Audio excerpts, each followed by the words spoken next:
starting with the passive components.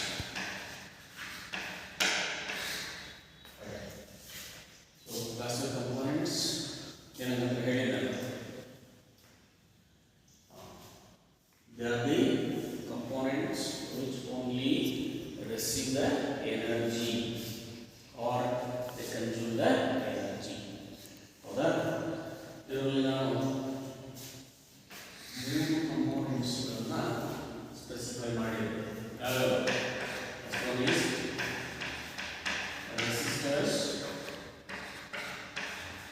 second one is inductors, and the third one is capacitors. Right? Resistors, inductors, and the capacitors. So resistors ಗಳಲ್ಲಿ detailed ಆಗಿ ನಾವು ಹೇಳಿದ್ದೇವೆ. ಇದರಲ್ಲಿ ಬರೋ ಟೈಪ್ಸ್ಗಳು wire bound resistors ಮತ್ತು carbon composition resistors ಅಂತ. ಅದರಲ್ಲಿ ಡೀಟೇಲ್ಡ್ ಆಗಿ carbon compound or carbon composition ರೆಸಿಸ್ಟರ್ಸ್ಗಳು ಹೇಳಿದೆ. ಅದರಲ್ಲಿ ಮತ್ತೆ ಕಲರ್ ಕೋಡಿಂಗ್ ಟೆಕ್ನಿಕ್ ಅಂತ ಬರ್ತದೆ. ಕಲರ್ ಕೋಡಿಂಗ್ ಟೆಕ್ನಿಕ್ ಯೂಸ್ ಮಾಡಿಕೊಂಡು ಹೇಗೆ ಒಂದು ರೆಸಿಸ್ಟರ್ನ ವ್ಯಾಲ್ಯೂವನ್ನು ಕ್ಯಾಲ್ಕುಲೇಟ್ ಮಾಡಬೇಕು ಅವೆಲ್ಲವನ್ನ ಹೇಳಿದ್ದಾರೆ. ರೈಟ್. ಸೊ ನಾವು let us move on to the next passive component called as an inductor. ಏನು ಇಂಡಕ್ಟರ್ ಅಂದರೆ ಇದು ಹೇಗೆ ಕನ್ಸ್ಟ್ರಕ್ಟ್ ಮಾಡಿರ್ತಾರೆ. Right. So very simple. Inductor ಅಂದರೆ ಏನು ವಿಶೇಷವಾಗುವುದಿಲ್ಲ. Inductor it is nothing but a conductor which is wound in the form of a coil. ಒಂದು ಕಂಡಕ್ಟರ್ನ ತಗೊಂಡು ಅದನ್ನು ನಾವು ಕಾಯಿಲ್ ಫಾರ್ಮಲ್ಲಿ ಸುತ್ತಿದಾಗ, ನೀವು ಸ್ಪ್ರಿಂಗ್ ನೋಡಿರ್ತೀವಿ, ಹೌದಾ? Spring is a conductor. ಹಾಗೆ ಸುತ್ತಿದಾಗ ಏನು ಸ್ಟ್ರಕ್ಚರ್ ಬರ್ತದೆ ಅದನ್ನು ನಾವು ಇಂಡಕ್ಟರ್ ಅಂತ ಕರಿತೀವಿ. ಈಗ ಇನ್ನೊಂದು ಕಂಡಕ್ಟರ್ ಅಂದರೆ ಇಟ್ಸ್ ಅ ವೈರ್, ಮೆಟಲ್. ಇದನ್ನು ನಾವು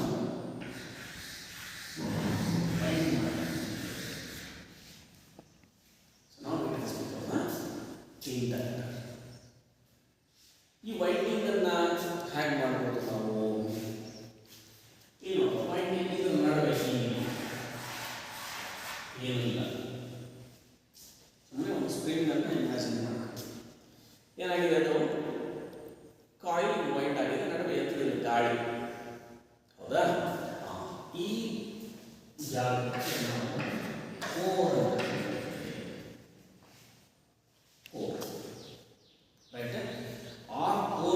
ಯಾವುದೇ ಫಿಸಿಕಲ್ ಮಟೀರಿಯಲ್ ಇಲ್ಲ, ಯಾವುದೇ ಮಟೀರಿಯಲ್ ಯೂಸ್ ಮಾಡಿಲ್ಲ, ಹಾಗೆ ಸುತ್ತಿಬಿಟ್ಟಿದ್ದೇವೆ. ಆವಾಗ ಅದನ್ನು ನಾವು ಏರ್ ಕೋರ್ಡ್ ಇಂಡಕ್ಟರ್ ಅಂತ ಕರೀತೀವಿ. ಟೈಪ್ಸ್ಗಳಾಗಿ ಹೇಳ್ತೀವಿ. ರೈಟ್. ಸೊ ಮತ್ತು ಇದು ಏನಕ್ಕೆ ಯೂಸ್ ಆಗುತ್ತೆ? ರೈಟ್. ಸೊ ಒಂದು ಪರ್ಟಿಕ್ಯುಲರ್ ಟೈಪ್ ಆಫ್ ಮಟೀರಿಯಲ್, ಯಾವ ಅಪ್ಲಿಕೇಶನ್ ಬೇಕೋ ಆ ಅಪ್ಲಿಕೇಶನ್ ತಕ್ಕ ಹಾಗೆ ಒಂದು ಮಟೀರಿಯಲ್ ತಗೊಂಡು ನಾವು ಅದನ್ನು ಹೀಗೆ ವೈಂಡ್ ಮಾಡಿದಾಗ ನಮಗೆ ಒಂದು ಇಂಡಕ್ಟರ್ ಬರುತ್ತೆ. ಸೊ ಏನು ಮಾಡ್ತದೆ inductor? It stores, inductor stores energy in the electromagnetic field. This is important. ಈ ಎಲೆಕ್ಟ್ರೋಮ್ಯಾಗ್ನೆಟಿಕ್ ಫೀಲ್ಡ್ ಅಲ್ಲಿ ಯಾವಾಗ ಕರೆಂಟ್ ಫ್ಲೋ ಆಗುತ್ತೆ ಆವಾಗ ಇದು ಎನರ್ಜಿಯನ್ನು ಸ್ಟೋರ್ ಮಾಡುತ್ತೆ. Such a device is called as such a component is called as an inductor. Okay, ಹೇಗೆ ನಾವು resistor ಅನ್ನ ಸಿಂಬಾಲಿಕಲಿ ರೆಪ್ರೆಸೆಂಟ್ ಮಾಡ್ತೇವೆ, ಹಾಗೆ ಇಂಡಕ್ಟರ್ ಅನ್ನು ನಾವು ಹೀಗೆ ಒಂದು ಕಾಯಿಲ್ ಫಾರ್ಮಲ್ಲಿ ರೆಪ್ರೆಸೆಂಟ್ ಮಾಡ್ತೇವೆ. That is the symbol for inductor. Inductor ಅನ್ನು ನಾವು ಎಲ್ ಇಂದ ರೆಪ್ರೆಸೆಂಟ್ ಮಾಡ್ತೇವೆ, ಆ್ಯಂಡ್ ರೆಸಿಸ್ಟರ್ ಅನ್ನ ಆರ್ ಇಂದ ರೆಪ್ರೆಸೆಂಟ್ ಮಾಡ್ತೇವೆ, ಇಂಡಕ್ಟರ್ ಎಲ್ ಇಂದ ರೆಪ್ರೆಸೆಂಟ್ ಮಾಡ್ತೇವೆ. ರೆಸಿಸ್ಟರ್ ಏನು ಮಾಡ್ತದೆ? ಒಂದು ರೆಸಿಸ್ಟೆನ್ಸ್ ಅನ್ನು ಆಫರ್ ಮಾಡ್ತದೆ. ಇಂಡಕ್ಟರ್ ಅಲ್ಲಿ ಒಂದು ಇಂಡಕ್ಟೆನ್ಸ್ ಕ್ರಿಯೇಟ್ ಆಗುತ್ತೆ. ಮ್ಯಾಗ್ನೆಟಿಕ್ ಫೀಲ್ಡ್ ಅಲ್ಲಿ ಈ coil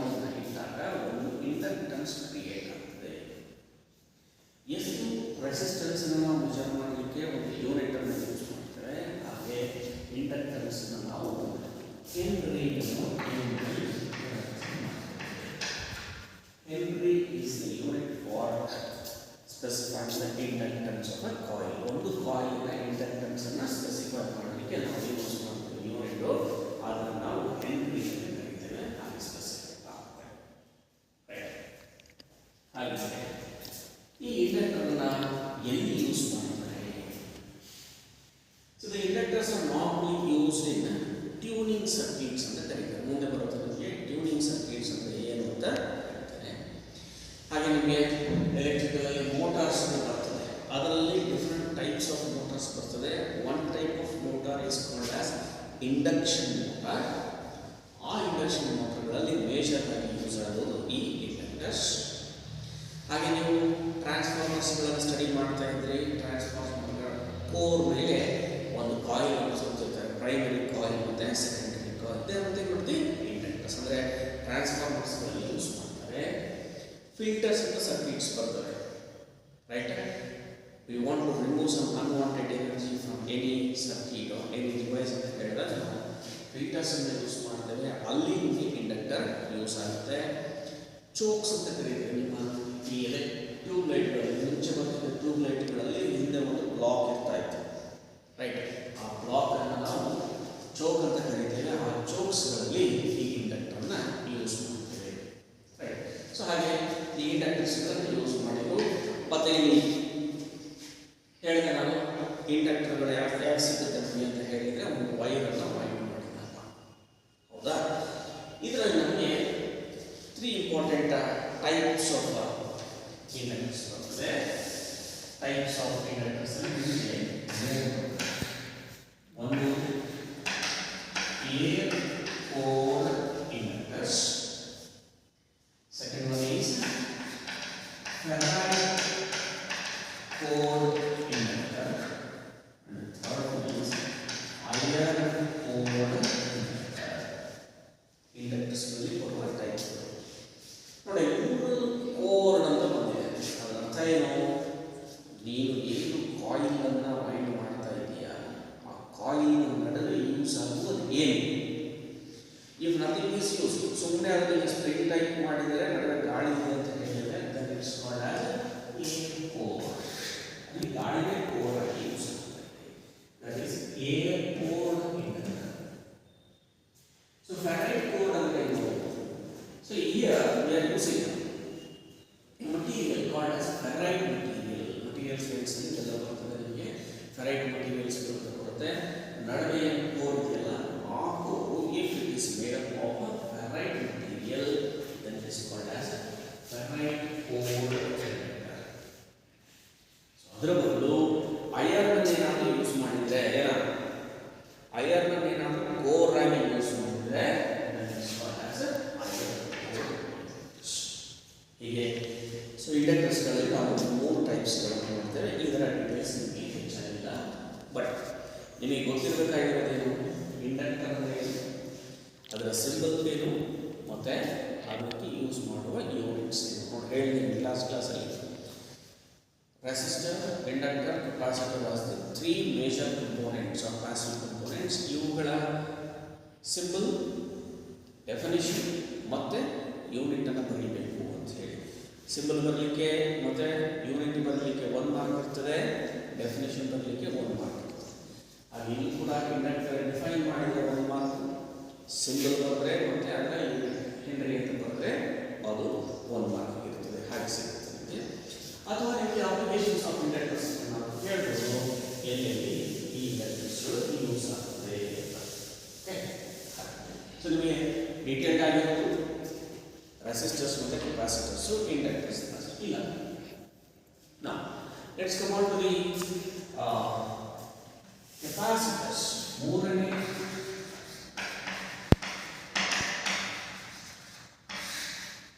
passive component, it's called as a capacitors. ಏನು capacitor ಅಂದರೆ, what do you mean by capacitor and how it is constructed? ಬಹಳ ಸಿಂಪಲ್ ಆಗಿ ಹೇಳಬೇಕು ಅಂತ ಹೇಳಿದರೆ, ಕೆಪಾಸಿಟರ್ ಇಷ್ಟೇ, 2 ಮೆಟಾಲಿಕ್ ಪ್ಯಾರಲಲ್ ಪ್ಲೇಟ್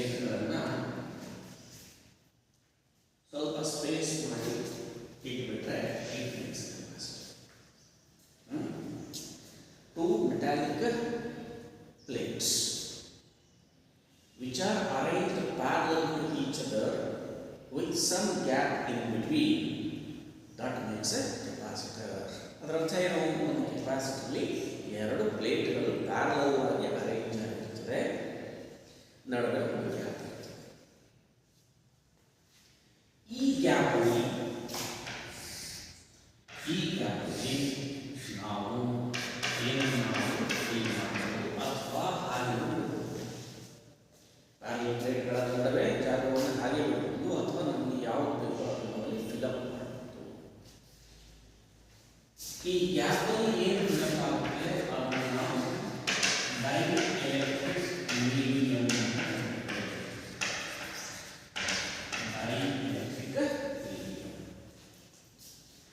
ಏನು ಇಲ್ಲ ಅಂತ ಹೇಳಿದ್ರೆ ಗಾಳಿ ಇರ್ತದೆ, ದಟ್ ಇಸ್ ಡೈಎಲೆಕ್ಟ್ರಿಕ್ ಮೀಡಿಯಂ. ಅದರ ಬದಲು ನಾವು ಬೇರೆ ಬೇರೆ ಟೈಪ್ ಆಫ್ ಮಟೀರಿಯಲ್ನಲ್ಲಿ ಫಿಲ್ಅಪ್ ಮಾಡ್ತಾ ಹೋಗ್ತೇವೆ, ಆವಾಗ ಅದು ಆ ಹೆಸರು ಡೈಎಲೆಕ್ಟ್ರಿಕ್ ಮೀಡಿಯಂ ಆಗುತ್ತೆ. ಈ ಎರಡು ಪ್ಲೇಟ್ಸ್ ಪ್ಯಾರಲಲ್ ಆಗಿರ್ತಲ್ಲ, ಅದರಿಂದ ಒಂದೊಂದು ಟರ್ಮಿನಲ್ ಅಂದರೆ ಕೆಪಾಸಿಟರ್. ಸೊ ಈ ಕೆಪಾಸಿಟರ್ ಏನಕ್ಕೆ ಯೂಸ್ ಆಗುತ್ತೆ ಅಥವಾ ಹೇಗೆ ಅಂತ ಹೇಳಿ, ಆಗಲೇ ಇಂಡಕ್ಟರ್ನ ಮ್ಯಾಗ್ನೆಟಿಕ್ ಫೀಲ್ಡಲ್ಲಿ ಇಟ್ಟಾಗ ಅಲ್ಲಿ ಅದು ಎಲೆಕ್ಟ್ರೋಮ್ಯಾಗ್ನೆಟಿಕ್ ಎನರ್ಜಿಯನ್ನು ಸ್ಟೋರ್ ಮಾಡಿಕೊಳ್ತದೆ. ಅದೇ ಥರ ಕೆಪಾಸಿಟರ್ಗೆ ನಾವು ನೀವು ಎಲೆಕ್ಟ್ರಿಕ್ ಫೀಲ್ಡನ್ನು ಅಪ್ಲೈ ಮಾಡಿದ್ರೆ, if you apply electric field or keep it in electric field, it stores energy in the form of charges. ಇಷ್ಟೇ ತಿಳ್ಕೊಳ್ಬೇಕು ನೀವು. ಕೆಪಾಸಿಟರ್ ಏನಕ್ಕೆ ಯೂಸ್ ಆಗುತ್ತೆ ಅಂತ ಹೇಳಿದರೆ, to store the charges store ಮಾಡಲಿಕ್ಕೆ. ಅದು ತನಗೆ ಆ ಎಲೆಕ್ಟ್ರಿಕ್ ಫೀಲ್ಡಲ್ಲಿ ಇಟ್ಟಾಗ ಅದು ಚಾರ್ಜಸ್ಗಳೆಲ್ಲ ಸ್ಟೋರ್ ಮಾಡಿ ಇಟ್ಕೊಳ್ತದೆ. Whenever it is required it discharges the charges. Simply ಈಗ ನೀವು ಟ್ಯೂಬ್ಲೈಟ್ ಬೇಗ ಆಗ್ತದೆ ಏನು ಮಾಡ್ತೇವೆ, ಕೆಪಾಸಿಟರ್ನ ಯೂಸ್ ಮಾಡ್ತೇವೆ. ಅದರ ಅರ್ಥ ಏನು? ಅಲ್ಲಿ ಬೇಕಾಗಿರುವಂಥ ಎನರ್ಜಿ ಕಡಿಮೆ ಇರ್ತದೆ, ಕೆಪಾಸಿಟರ್ ಇರ್ತದೆ, ತಕ್ಷಣ ಅದನ್ನು ರಿಲೀಸ್ ಮಾಡಿಬಿಡ್ತದೆ, ಆವಾಗ ಟ್ಯೂಬ್ಲೈಟು ಆನ್ ಆಗ್ತದೆ. ಹಾಗೆ ಈ capacitor it stores the electric charges. ಅಂದರೆ ಹಾಗೆ ನಾವು ರೆಸಿಸ್ಟರ್ಗೆ, ಇಂಡಕ್ಟರ್ಗೆ, ಕೆಪಾಸಿಟರ್ಗೆ ಒಂದು ಸಿಂಬಲ್ ಅನ್ನು ಬರೀತಾ ಇದ್ವಿ. ಹಾಗೆ ಕೆಪಾಸಿಟರ್ ಕೂಡ ಸಿಂಬಲ್ ಅನ್ನು ಬರೀಬಹುದು. ಭಾಳ ಸಿಂಬಲ್, ಎರಡು ಪ್ಯಾರಲಲ್ ಲೈನ್ಸ್ ಹಾಕಿ ಆ ಕಡೆ ಈ ಕಡೆ ಒಂದು ಟರ್ಮಿನಲ್ ತೋರಿಸಬೇಕು. That is the symbol for capacitor. ಎರಡು ಪ್ಯಾರಲಲ್ ಲೈನ್ಸ್ ಇರಬೇಕು ಮತ್ತು ಎರಡು ಈಕ್ವಲ್ ಆಗಿರಬೇಕು. ಯಾಕಂತ ಹೇಳಿದರೆ ಸಪೋಸ್ ಇನ್ಈಕ್ವಲ್ ಲೈನ್ಸ್ ನಾವು ಯೂಸ್ ಮಾಡಿದರೆ ಕೆಪಾಸಿಟರ್ ಗೊತ್ತಿದೆ, ಇದು ಏನೋ ಬ್ಯಾಟರಿ ಆರ್ ಸೋರ್ಸ್. ಅದಕ್ಕೆ ಇದು ಡಿಫರೆನ್ಸ್ ನೋಡ್ಕೋಬೇಕು. ಎರಡು ವ್ಯತ್ಯಾಸ ಇತ್ತು ಅಂತ ಹೇಳಿದರೆ ಅದು ಬ್ಯಾಟರಿ ಆಗ್ತದೆ, ಪ್ಯಾರಲಲ್ ಈಕ್ವಲ್ ಆಗುತ್ತೆ ಅಂತ ಹೇಳಿದರೆ ಅದು ಕೆಪಾಸಿಟರ್ ಆಗುತ್ತೆ. ಓಕೆ, ಹಾಗೆ ಕೆಪಾಸಿಟರ್ ಸ್ಟೋರ್ ಮಾಡುವಂಥ ಚಾರ್ಜಸ್ ನಾವು ಕೆಪಾಸಿಟೆನ್ಸ್ ಅಲ್ಲಿ ಮೆಷರ್ ಮಾಡ್ತೇವೆ. ಹಾಗೆ ರೆಸಿಸ್ಟೆನ್ಸ್ ಅಂತೇವೆ, ಇಂಡಕ್ಟೆನ್ಸ್ ಅಂತೇವೆ, ಹಾಗೆ ಕೆಪಾಸಿಟೆನ್ಸ್ ಅಂತ ಕರೀತೇವೆ. ರೆಸಿಸ್ಟೆನ್ಸ್ ಅನ್ನು ಮೆಷರ್ ಮಾಡಲಿಕ್ಕೆ ಹೇಳೋ ಓಮ್ಸ್ ಅಂತ ಯೂನಿಟ್ಸ್ ಅಲ್ಲಿ ಹೇಳ್ತೇವೆ. ಇಂಡಕ್ಟೆನ್ಸ್ ಮೆಷರ್ ಮಾಡಿದಾಗ ಹೆನ್ರಿ ಎಂಬ ಯೂನಿಟ್ ಯೂಸ್ ಮಾಡ್ತೇವೆ. ಹಾಗೆ ಕೆಪಾಸಿಟೆನ್ಸ್ ಅನ್ನು ಮೆಷರ್ ಮಾಡಬೇಕಾದ್ರೆ ಫ್ಯಾರಡ್ಸ್ ಅಲ್ಲಿ ನಾವು ಹೇಳ್ತೇವೆ. ಅಲ್ವಾ? ನೋಡು, the very important question, simple ಆಗಿರೋ ಕ್ವಶನ್. ಏನು? ಮೂರು ಪ್ಯಾಸಿವ್ ಕಂಪೋನೆಂಟ್ಸ್ಗಳು, ಅವುಗಳ ಸಿಂಬಲ್ಸು ಮತ್ತೆ ಅವಕ್ಕೆ ಯೂಸ್ ಮಾಡುವಂಥ ಯೂನಿಟ್ಸ್ಗಳು. ಕನಿಷ್ಠ 5 ಮಾರ್ಕ್ಸ್ ಬಂದ್ಬಿಡ್ತದೆ, ಬಹಳ ಈಸಿಯಾಗಿ ಸಾಲ್ವ್ ಮಾಡಬಹುದು. ಓಕೆ, ನಾನು ಹೇಳಿದೆ ಈ ಕೆಪಾಸಿಟೆನ್ಸ್ ಅಂದರೆ ಎಷ್ಟು ಚಾರ್ಜಸ್ ಅನ್ನು ಸ್ಟೋರ್ ಮಾಡ್ತದೆ. How much charges the capacitor can store, on what factors it depends. ಈ ಕೆಪಾಸಿಟರ್, ಒಂದು ಕೆಪಾಸಿಟರ್ ಅಂದರೆ ಕೆಪಾಸಿಟೆನ್ಸ್ ಯಾವುದರ ಮೇಲೆ ಡಿಪೆಂಡ್ ಆಗಿರುತ್ತೆ. ಮೂರು ಇಂಪಾರ್ಟೆಂಟ್ ಟರ್ಮ್ಸ್ಗಳ ಮೇಲೆ ಡಿಪೆಂಡ್ ಆಗ್ತದೆ. ಏನೇನು ನೀವೆಲ್ಲೆಲ್ಲ ಯೂಸ್ ಮಾಡ್ತೀರಲ್ಲ ಈ ಪ್ಲೇಟ್ಸ್, ಆ ಪ್ಲೇಟ್ಸ್ಗಳನ್ನು ಸ್ವಲ್ಪ ಹಿಂಗೆ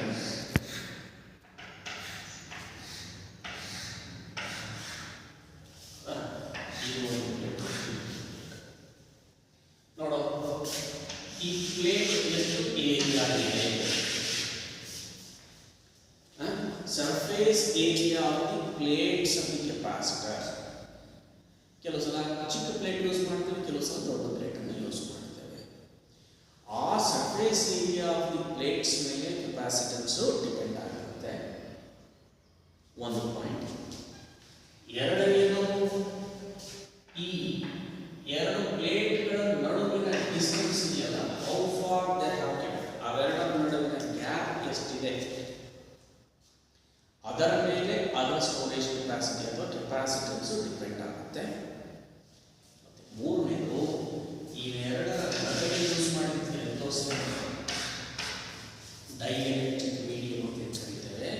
ಯಾವ ಥರದ ಡೈಎಲೆಕ್ಟ್ರಿಕ್ ಮೀಡಿಯಂ ಅನ್ನು ನೀನು ಯೂಸ್ ಮಾಡಿದ್ಯಾ ಅದರ ಮೇಲೆ ನಿನ್ನ ಕೆಪಾಸಿಟನ್ಸ್ ಡಿಪೆಂಡ್ ಆಗುತ್ತೆ. ರೈಟ್? ಅಂದರೆ ಒಂದು ಕೆಪಾಸಿಟನ್ಸ್, ರೈಟ್, ಯಾವುದ್ರ ಮೇಲೆ ಒಂದು ಕೆಪಾಸಿಟನ್ಸ್ ಯಾವುದ್ರ ಮೇಲೆ ಡಿಪೆಂಡ್ ಆಗಿರುತ್ತೆ? ಮೂರು ಫ್ಯಾಕ್ಟರ್ಸ್. ಒಂದು, surface area of the plates used. ಎರಡನೆಯದು, the distance kept between the two plates, ಎರಡು ಪ್ಲೇಟ್ಗಳ ನಡುವಿನ ಅಂತರ ಎಷ್ಟಿದೆ ಅದರ ಮೇಲೆ ಡಿಪೆಂಡ್ ಆಗುತ್ತೆ. ಮೂರನೆಯದು, what is the dielectric medium you are using in between. ಈಗ ನಮಗೆ ಕೆಪಾಸಿಟರ್ಸ್ಗಳನ್ನು ಯೂಸ್ ಮಾಡ್ತಾ ಹೋಗ್ತೇವೆ, ಅದು ಬೇಸಿಸ್. ಹಾಗೆ ಕೆಪಾಸಿಟರ್ಗಳಲ್ಲಿ ಎಷ್ಟು ಟೈಪ್ಸ್ ಇದೆ? ಕೆಪಾಸಿಟರ್ಸ್ ಬೇರೆ ಬೇರೆ ಡಿವೈಸಸ್ಗಳನ್ನು ನೋಡಿದಾಗ ನಮಗೆ ಬೇರೆ ಬೇರೆ ಟೈಪ್ ಆಫ್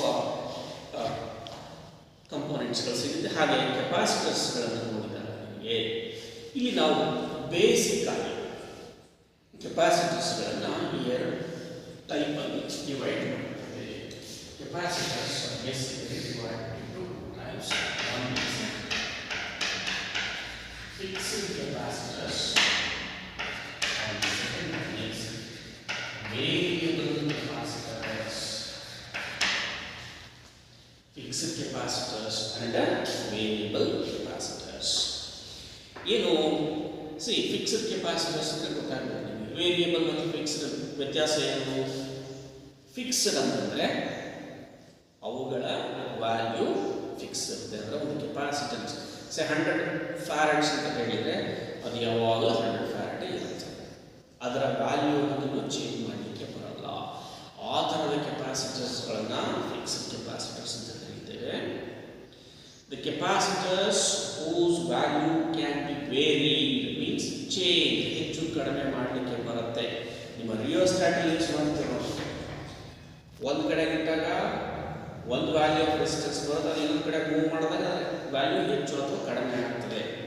ಹಾಗೆ ಕೆಪಾಸಿಟರ್ಸ್ಗಳ ವ್ಯಾಲ್ಯೂ ಕೂಡ ನಾವು ಚೇಂಜ್ ಮಾಡಲಿಕ್ಕೆ ಬಂದರೆ ಆ ಥರದ ಕೆಪಾಸಿಟರ್ಸ್ಗಳನ್ನು ನಾವು ವೇರಿಯಬಲ್ ಕೆಪಾಸಿಟರ್ಸ್ ಅಂತ ಕರೀತೇವೆ. ರೈಟ್? ಈ ಫಿಕ್ಸ್ಡ್ ಕೆಪಾಸಿಟರ್ಸ್ಗಳನ್ನು ಮತ್ತೆ ನಾವು ಎರಡು ಕ್ಲಾಸಿಫೈ ಮಾಡಿರ್ತೇವೆ. ಒಂದು,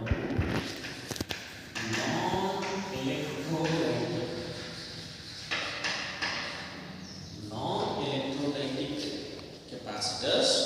Another one is the electrolytic capacitors.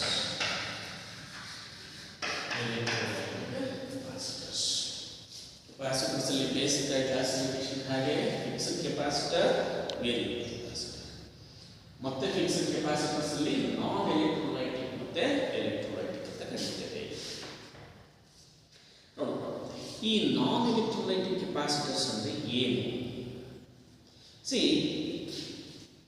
ಈ ನಾನ್ ಎಲೆಕ್ಟ್ರೋಲೈಟಿಕ್ ಕೆಪಾಸಿಟರ್ಸ್ ಅಲ್ಲಿ ಪೊಲಾರಿಟಿ ಇರಲ್ಲ.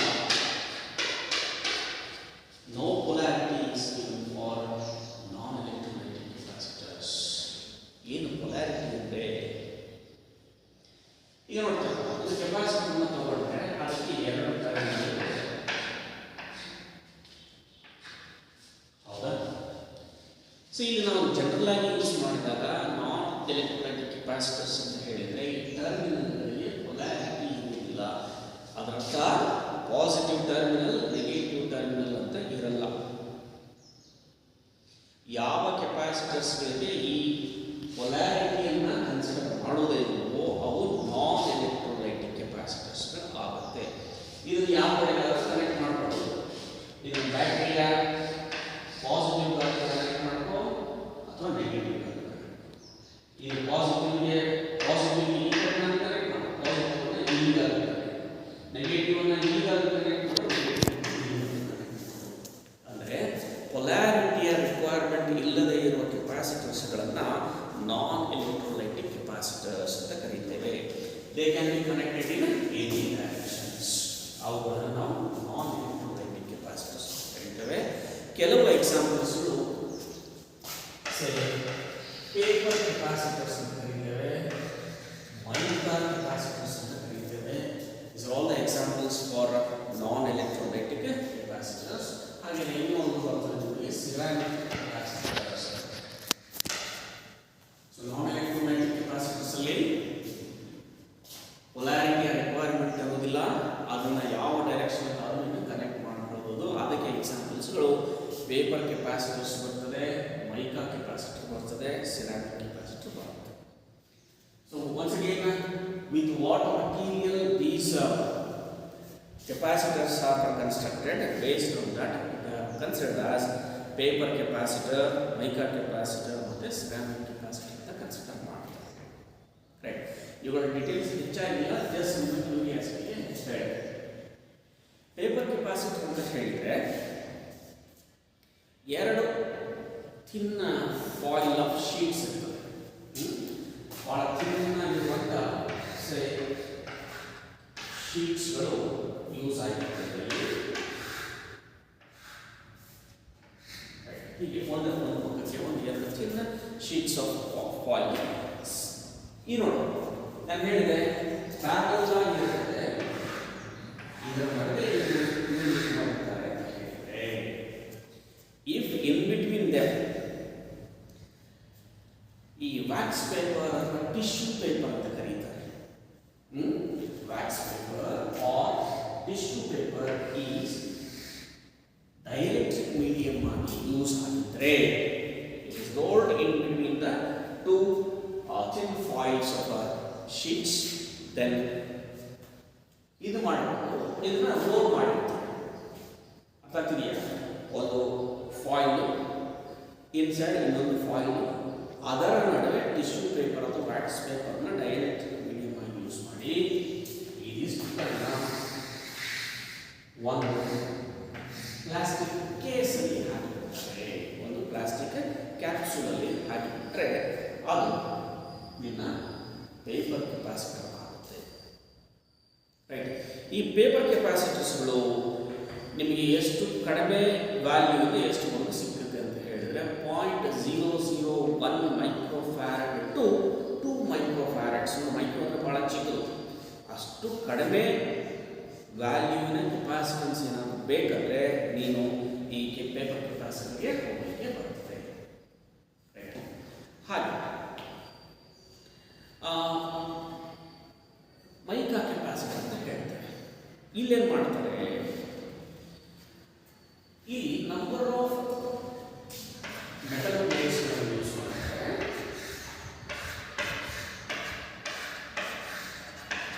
Number of metal plates will be used. In between them mica sheet is use. Mica ಅನ್ನುವಂಥ ಒಂದು ಮಟೀರಿಯಲ್ ಬರ್ತದೆ, ಆ ಮಟೀರಿಯಲ್ನ ಇನ್ ಬಿಟ್ವೀನ್ ಯೂಸ್ ಮಾಡಿ ಅದನ್ನು ಸ್ಯಾಂಡ್ವಿಚ್ ಮಾಡಿಬಿಡ್ತಾರೆ. ಸ್ಯಾಂಡ್ವಿಚ್ ಮಾಡಿಬಿಟ್ಟು ಅಲ್ಟರ್ನೇಟ್ ಪ್ಲೇಟ್ಸ್ ಇಲ್ಲ, ಈ ಪ್ಲೇಟಿಂದ ಒಂದು, ಈ ಪ್ಲೇಟಿಂದ ಇವೆರಡು ಸೇರಿಸಿ ಒಂದು ಟರ್ಮಿನಲ್ ಮಾಡ್ತಾರೆ, ಈ ಪ್ಲೇಟಿಂದ ಸೇರಿಸಿ ಇನ್ನೊಂದು ಟರ್ಮಿನಲ್ನ ಮಾಡ್ತಾರೆ. ಹಾಗೆ ಮಾಡಿದಾಗ ಅದು ಕೆಪಾಸಿಟರ್ನ ಒಂದು ಟರ್ಮಿನಲ್ ಇನ್ನೊಂದು ಟರ್ಮಿನಲ್ ಆಗುತ್ತೆ. ಫೋನ್ ಬಂದಿತ್ತು ಸರ್, ಫೋನ್ ಬಂದಿತ್ತು. ರೈಟ್, ಸೊ ಹಾಗೆ ಅವರು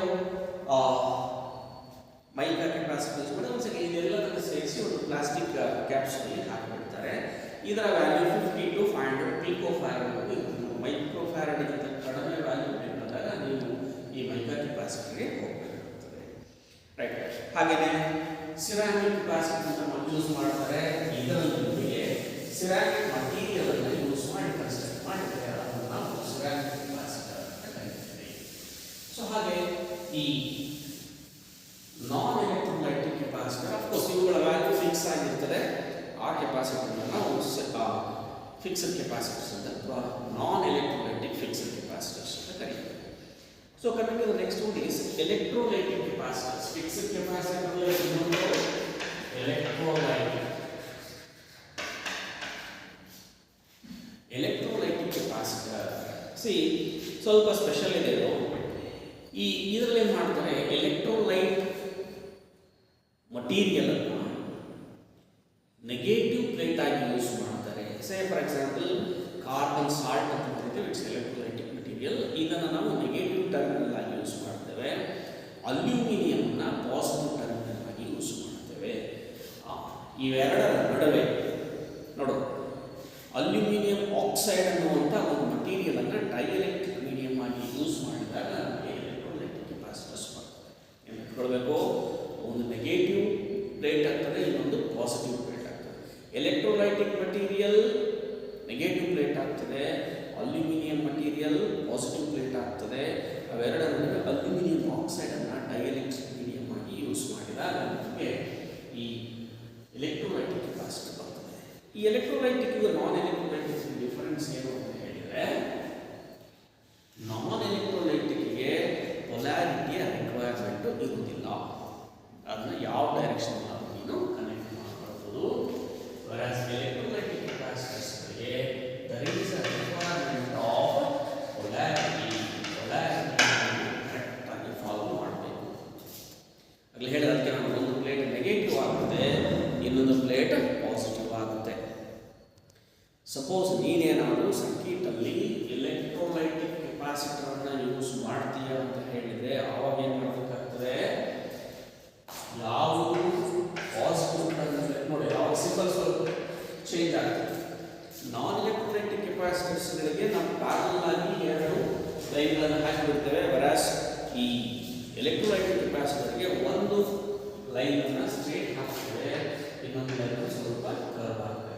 ಯಾವ ಸ್ಟೇಟ್ ಪಾಸಿಟಿವ್, ಇನ್ನೊಂದು ನೆಗೆಟಿವ್ ಆಗುತ್ತೆ. ಇದನ್ನೇ ನಾವು ಸರ್ಕ್ಯೂಟಲ್ಲಿ ಕನೆಕ್ಟ್ ಮಾಡಬೇಕಾದ್ರೆ ಪಾಸಿಟಿವ್ ಟರ್ಮಿನಲ್ ಅನ್ನು ಪಾಸಿಟಿವ್ಗೆ ಕನೆಕ್ಟ್ ಮಾಡಬೇಕು, ನೆಗೆಟಿವ್ ಅನ್ನು ನೆಗೆಟಿವ್ಗೆ ಕನೆಕ್ಟ್ ಮಾಡಬೇಕು. ಇಲ್ಲ ಅಂದರೆ ಏನಾಗ್ತದೆ, ಸಪೋಸ್ ನೀನೇನಾದರೂ ಅವೆರಡನ್ನ ಇಂಟರ್ಚೇಂಜ್ ಮಾಡಿ ಪಾಸಿಟಿವ್ ಅನ್ನು ನೆಗೆಟಿವ್ಗೆ, ನೆಗೆಟಿವ್ ಅನ್ನು ಪಾಸಿಟಿವ್ಗೆ ಏನಾದರೂ ಕನೆಕ್ಟ್ ಮಾಡಿದ್ದೀಯ ಅಂತ ಹೇಳಿದರೆ ಕೆಪಾಸಿಟರ್ ಬಿಕಮ್ಸ್ ಶಾರ್ಟ್ ಸರ್ಕ್ಯೂಟೆಡ್ ಆಗಿ ಓವರ್ ಹೀಟ್ ಆಗಿ ಕೆಪಾಸಿಟರ್ ಬರ್ಸ್ಟ್ ಆಗುವಂಥ ಚಾನ್ಸ್ ಇರುತ್ತೆ. ಅದಕ್ಕೆ ನೀವು ಎಲೆಕ್ಟ್ರೋಲೈಟಿಕ್ ಕೆಪಾಸಿಟರ್ಗಳನ್ನು ನೋಡಿದಾಗ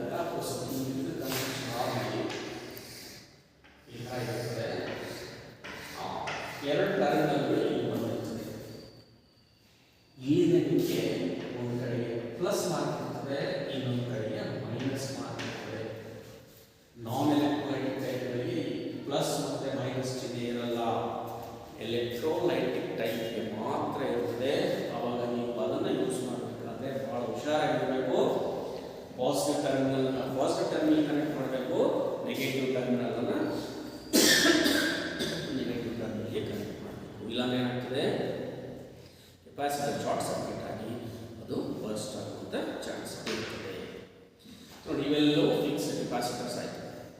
ನಾವು ನಾರ್ಮಲಿ ಯೂಸ್ ಮಾಡಲ್ಲ, ನಾರ್ಮಲ್ ಕೇಸ್ಗಳಲ್ಲಿ ಯೂಸ್ ಮಾಡೋದ ಒಂದು ಕೆಪಾಸಿಟರ್ ಅಂತ ಹೇಳಿದರೆ ಅದು ವೇರಿಯಬಲ್ ಕೆಪಾಸಿಟರ್. ಅದರ ಡೀಟೇಲ್ಸ್ ನಿಮಗೆ ಬೇಡ. ಬಟ್ ಅದೇನಾಗ್ತದೆ, ಅದರ ವ್ಯಾಲ್ಯೂವನ್ನು ನಾವು ಇನ್ಕ್ರೀಸ್ ಅಥವಾ ಡಿಕ್ರೀಸ್ ಮಾಡ್ಕೊಳ್ಬೋದು. ಆ ಪ್ಲೇಟ್ಗಳನ್ನು ಮೂವ್ ಮಾಡ್ತಾರೆ. ನೋಡಿ, ನಾನು ಹೇಳಿದೆ ಏರಿಯಾ ಕಡಿಮೆ ಆಗುತ್ತೆ, ಜಾಸ್ತಿ ಆಗುತ್ತೆ. ನಮಗೆ ಹೆಚ್ಚು ಕಡಿಮೆ ಮಾಡ್ಕೊಳ್ಬೇಕಾದ್ರೆ ಆ ಪ್ಲೇಟ್ಗಳ ಪೊಸಿಷನನ್ನು ಚೇಂಜ್ ಮಾಡಿದಾಗ ಆ ಕೆಪಾಸಿಟನ್ಸ್ ಚೇಂಜ್ ಆಗ್ತದೆ. ಅವುಗಳನ್ನು ನಾವು ವೇರಿಯಬಲ್ ಕೆಪಾಸಿಟರ್ಸ್ ಅಂತ ಕರೀತೇವೆ. ಇಷ್ಟು ಪ್ಯಾಸಿವ್ ಕಂಪೋನೆಂಟ್ಸ್ ನಾವು ಸ್ಟಡಿ ಮಾಡಿದ್ವಿ. Resistors, inductors and capacitors. Right? ಆಗಿದೆಯಲ್ಲ? ಎಲ್ಲ ಡೌಟ್ಸ್ ಅಲ್ಲಿ ಕೇಳೋಣ.